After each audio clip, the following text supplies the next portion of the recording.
Kate Morton, bonjour. Bonjour Christophe. Un grand merci d'avoir accepté l'invitation de la Fringale Culturelle. À chaque fois que vous êtes de passage à Paris, on se fait une joie de vous revoir et de vous rencontrer et de vous donner la parole à chaque fois pour votre nouvelle actualité. Alors aujourd'hui en librairie, L'Enfant du Lac aux Presses de la Cité.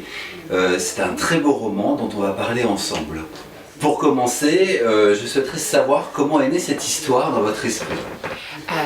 I had three ideas that came together to form the very beginning of the novel. The first actually had a Parisian connection. I was sent an email about an apartment in Paris that had been locked for many decades and refound and opened and was still filled with all of the original furnishings and artwork and clothing and accoutrement of the people who'd lived there. And everybody I know sent me the email saying, this sounds like one of your books. And I thought, yes, it does. I shall make it my book. So there was this little piece of puzzle about a abandoned house or apartment. The other, I wanted to write about a missing child, and there's a very famous missing child case in Australia, the case of the Beaumont children, about three siblings who disappeared in 1966 from the seaside on a very hot summer's day, and it's 50 years next year, and to this day not a trace has been found, and everybody in Australia knows this case. And so for a long time I had carried this idea of a missing child, and when these two pieces came together with the setting, the third piece of Cornwall, my story was born. Alors effectivement, Kate Morton, L'Enfant du Lac, ça se passe en Cornouailles, en 1933 et en 2003. Et il y a, ce qui est très intéressant, c'est le passé, le présent, avec le décalage de 70 ans, où on retrouve vos personnages, cette famille, où il y a toute l'intrigue avec cet enfant disparu. Et là, je trouve que vous jouez bien avec le lecteur, parce que on est totalement intrigué tout le long du livre.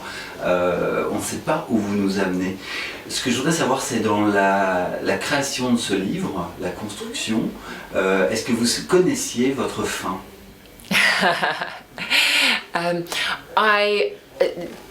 Thank you very much. First of all, structure is one of my favourite parts of being a novelist. Of course I love characters and setting and story, but for me there's a particular pleasure in building the architecture of the story. So I enjoy that very much, so thank you. But I knew generally where the story was going to go, and I knew what had happened, as they say, but there was a certain twist at the end which didn't come to me until I was about 2/3 of the way through the book. So there is always room to be surprised, even as the writer of the story. Kate Morton, est-ce que vous pouvez nous présenter le personnage de Sadie, cette jeune inspectrice de police? As you mentioned, my books always seem to take place partly in the past and partly in the present, and Sadie is our present day character. She's a young woman who works for the Metropolitan Police in London. She's very forthright and unsentimental, and is obsessed with solving puzzles. But she's got herself into trouble in her job. She's become too close to a particular police case she's been working on, and she's been sent from London to take some time off.